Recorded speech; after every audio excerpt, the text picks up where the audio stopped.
Thank you, Tom, and all the organizers for this wonderful event. I'm so excited to be talking now about type, returning from our earlier collaboration before and beyond typography. So my paper today is a small part of what I'm hoping is a developing project on the history of type design for the slanting Nastaliq script in Urdu from the 1930s to the 1980s, before the advent of digital fonts. So I'm certainly not a type designer, but rather a historian of modern South Asia with a focus on the history of Urdu language activism and its relationship to different technologies. And I hope you'll all forgive me today for talking about, in many ways, the period on the eve of many of the digital developments that we've been discussing in this conference. But I think that these experiments, varied experiments in Urdu type design in the period roughly from the 1930s to the early 1980s, echo some of the themes and anxieties that we've been discussing in this conference. As many of you know, Urdu is a South Asian language that's usually written in a slanting form of the Perso-Arabic script, or Nastaliq. Unlike more linear forms of the Perso-Arabic script, Nastaliq is a multiple baseline script that's difficult to render in typesetting. For most of the 20th century, most Urdu texts, most Urdu books were printed through lithography, a form of handwritten print, and type was really at the margins of the Urdu publishing world. Lithography reproduces handwriting through the repulsion of oil and water on a limestone plate or on an aluminum sheet. And lithography could replicate the slanting handwritten style of Nastaliq. As Alexander Jabari has noted in his scholarship, lithography produced a form of handwritten print. And in fact, most Urdu books were printed on lithography really until the 1990s, when lithography was gradually replaced by digital Nastaliq fonts. And it's important to note that Urdu's reliance on lithography contrasts to the more widespread use of type printing in Persian and Arabic in the Middle East in the same time period. In turn, other South Asian languages, including Hindi, were published with comparative ease in both typography and lithography. And of course, looming over all of this is the construction of Urdu and Hindi in sort of opposition to each other. They're sort of the mapping of them onto religious community and then onto the post-colonial nation states of India and Pakistan. And in this way, Urdu's technological choices were in conversation not only with other South Asian languages, but also with other languages that used the Perso-Arabic script around the globe during most of the 20th century. And this technological trajectory in many ways is shaped by the instability and really dramatic political shifts of Urdu in the 20th century. Urdu is both a minority language, often connected to northern India's sometimes marginalized Muslim minority community. It's also the often imposed national language of Pakistan, where it's also not spoken as the first language by most people. So during research on the history of Urdu language activism in both India and Pakistan, I've been intrigued by how often I've come across the ephemera of various type design experiments that attempted to approximate the aesthetics of handwritten calligraphy in type. This leads to two questions that I'd like to begin to address today. First of all, given the dominance of lithography in Urdu publishing for most of the 20th century, what can this history of Urdu type before digital fonts reveal about the relationship of calligraphy, but also a sort of handwritten arts to type design?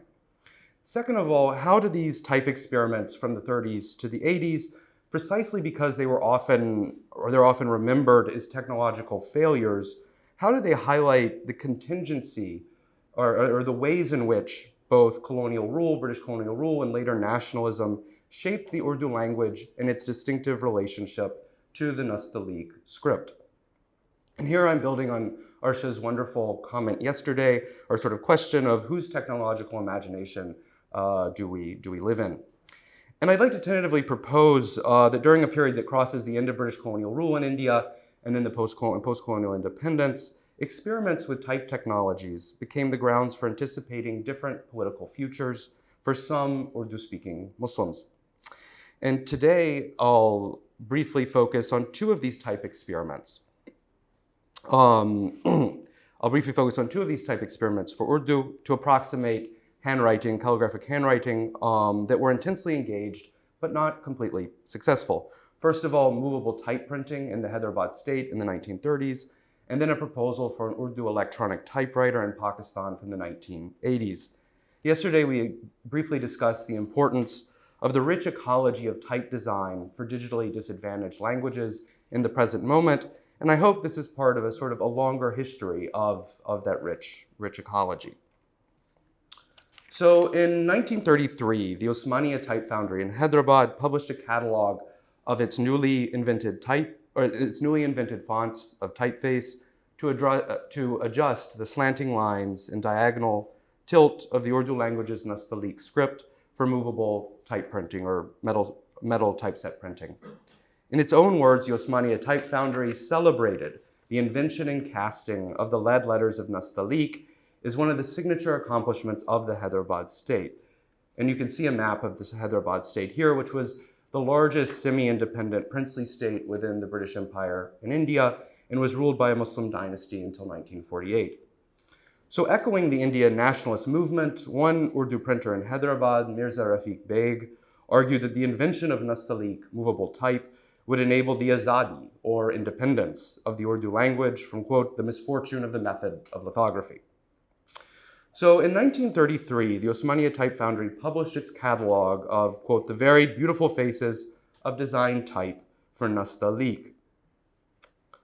The foundry grouped its fonts of different sizes, ranging from 10 to 30 points, under a new Osmania typeface that was named after the ruling dynasty.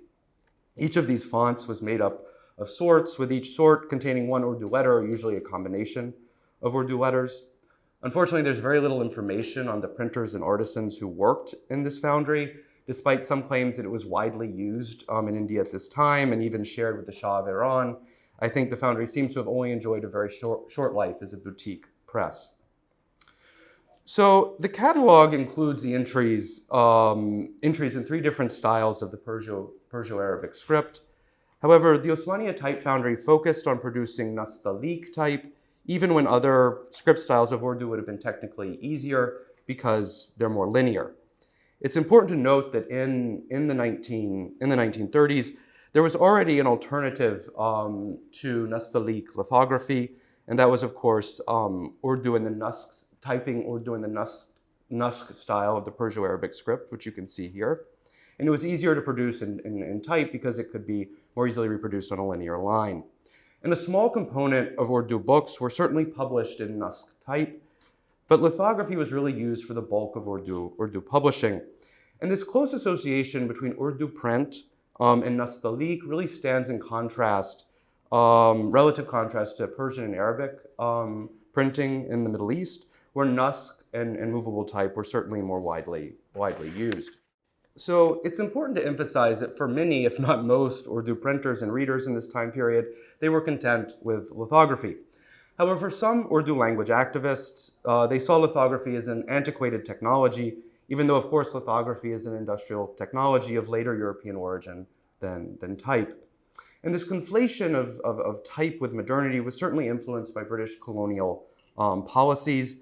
And I think this is illustrated by the claims of one Urdu language activist from the 1930s, Ghulam Rabbani, who complained that, quote, today in our country and perhaps in the entire world, Urdu is the only such language whose books are published through lithography. This is the language's death. Then invoking the limestone plate used in lithography, Rabbani compared lithography to, quote, a heavy slab of stone that was suffocating the Urdu language. As I think these comments illustrate, for some anxious Indian Muslim language activists and printers who were buffeted by the continued challenges of British colonial rule, the rise of English language education, and competing nationalist movements, type took on considerable meaning far beyond sort of its technology. So at the heart of the technical challenges for producing Nastaliq typeface were compound letters and expanded characters. The challenge of compound or connected letters, which are the connected form that two letters of the Perso-Arabic script take when they're next to each other in a word. That's shared by all forms of the script. However, expanded characters, which are the elongated lines and diagonal tilt of nastaliq, this constituted more of a specific challenge for rendering nastaliq in typeface. Therefore, producing these expanded characters was crucial for the Osmaniya type foundry, and you can see an attempt to produce these expanded characters here, which they rendered in a Persian poem. So at first glance, the thematic content of this poem was fairly standard for Persian verse, since it dealt with the unsuccessful efforts of the broken-hearted lover to search for the cruel beloved. The poem began, if my glance falls on your face to face, cheek to cheek, and then there's a repetition of the words throughout the poem. However, this repetitive structure and the use of commonly shared terms between Persian and Urdu would have served, I think, two very practical purposes. First, it would have made it easier for Urdu readers in India to understand the poem. This presumably would have made the type fonts more accessible to customers while associating these new expanded characters with the prestige of handwritten Persian manuscripts. Second of all, hopefully you can see this here, the repetition in the poem served to demonstrate the technical capacity of the type foundry. In fact, some of these repeated words showcase these expanded characters, the curving lines, the extended lines, and nonlinear tilt that was crucial for the claim that they had cast viable type for nastaliq. For example, the fourth line, which is underlined here, read in part from house to house, door to door, alley by alley, khane be khane, dar be dar, koche be koche. And in this line, the repetition of the word alley or koche demonstrates the elongated form, the expanded form of the letter che. And I think this suggests what Tom, in his book, has termed in the context of the Chinese typewriter, the strangeness of continuity, in which continuity is strange precisely because it's in no way synonymous with conservatism. To continue something can be radical and even destructive. In summary, the Osmaniya type foundry emphasized Urdu's connection to the handwritten form, even in the very act of attempting to technologically displace handwritten lithography. And in the Q&A, I'd be happy to talk in more detail of sort of the work that Persian is doing here.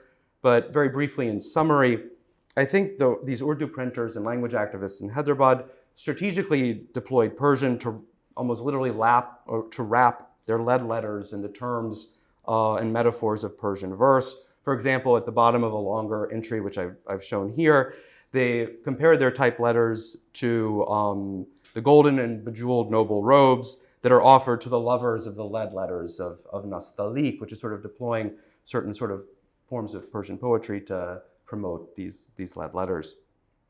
So despite the Osmaniya type foundry's ambitious claims, its products were not necessarily widely used. In the words of the previously mentioned Urdu type printer Mirza Rafiq Beg, these attempts to craft nastaliq were, quote, extremely ugly and useless in his assessment. Moreover, Bey conceded that many Urdu readers were probably not that interested in this debate between lithography and typography, since in his words, the need for type is probably in the minds of no more than 30% of the Urdu-knowing public in India. So a significant challenge for the Osmaniya type foundry was the large number of separate sorts or lead letters, 810 in fact, that were required for nastaliq, which is almost 3 times the number that would be needed for Nusk typeface. For most small-scale Urdu publishers at this time, typeset for nastaliq would have been impractical, particularly given the ease and accessibility of lithography. Although many of the Osmaniya type foundry's claims were either hyperbolic or aspirational, they fit within the larger goals of the princely state to assert an alternative to Indian nationalism and also to claim global Muslim ties, precisely at the time period that the princely state was becoming more unstable in the 1930s and 1940s. So to conclude my talk today, I'd like to briefly follow this story into Pakistan in the 1980s and address one more of these sort of half-imagined, half-realized projects for Urdu type design, the electronic typewriter. While type, as I mentioned, was at the margins of Urdu publishing for much of the 20th century, the ephemera of the Urdu electronic typewriter is found near the very heart of state power. In the archives of the National Language Authority in Islamabad, the center of the Pakistani state's often complicated or problematic promotion of Urdu. Moreover, despite the very real differences in political context and type technologies, these archives in Hyderabad and Pakistan are indirectly linked. Records from these type experiments in Hyderabad in the 30s were later collected for the National Language Authority's own efforts in the 1980s. And I'm especially interested in the reports of the telephone industries of Pakistan for the design of an electronic typewriter, which you can see here. And what I mean by an electronic typewriter, as many of you know, is a development in the 1970s of a display typewriter that used a daisy wheel and a disc. The daisy wheel was a disc with letters molded on the outside edges of the pedals. These electronic daisy wheel typewriters, often produced by Olivetti in the 70s and 80s, included a function display or a text display that relied on integrated circuits, so anticipating in some ways what's going to come. What's interesting to me is how this theme of continuity across radical change returns with the electronic typewriter.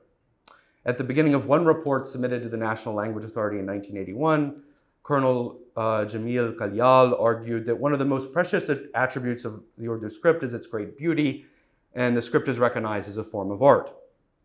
However, by the end of the report, which you can see here, Kalyal argued that in fact the aesthetic aspect should be discarded for type. Yet even in this seeming disavowal of calligraphic aesthetics, once again the hand of the artist returns. In Kalyal's own terms, in any case, since the new suggested script is not different from the existing one, the artist amongst us will be able to exercise his talents and give it a beauty and grace of its own.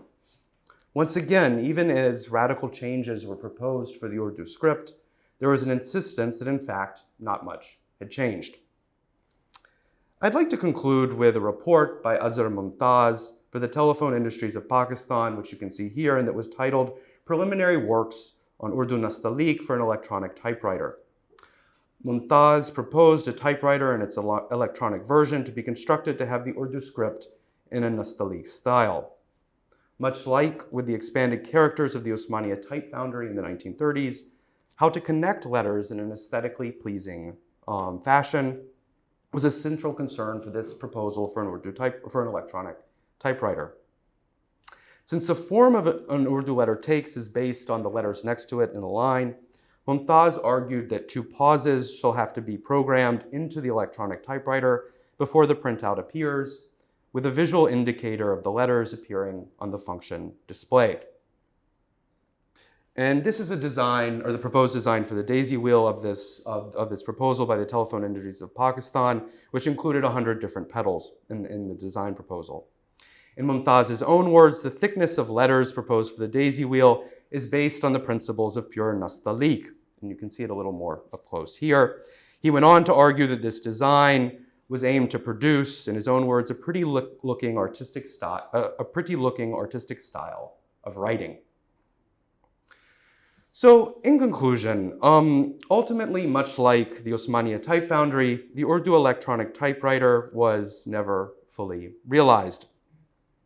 However, I'd like to propose that these efforts should be studied, to paraphrase something that Tom said in his book, in terms of the intensity and endurance of engagement rather than immediate technological success.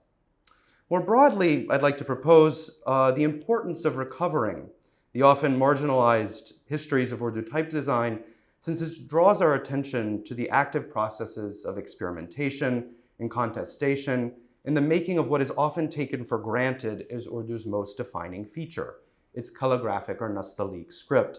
And it draws our attention to this, I think, precisely because of these alleged technological failures, which highlight the sort of contingency and contestations around Nastaliq. And I don't only mean this in terms of the ways in which colonial and the national context shape these technological choices, but rather how, in a broader context in modern South Asia, in which religious community, language, and script style were increasingly linked together in an often exclusionary fashion, this history of technological experimentation reveals how even amongst very committed Urdu language activists, Urdu's script style was highly contested and never inevitable. In fact, histories of type design are crucial for recovering a sort of longer history of the agency of printers, language activists, and regular readers in the making of Urdu. Thank you very much.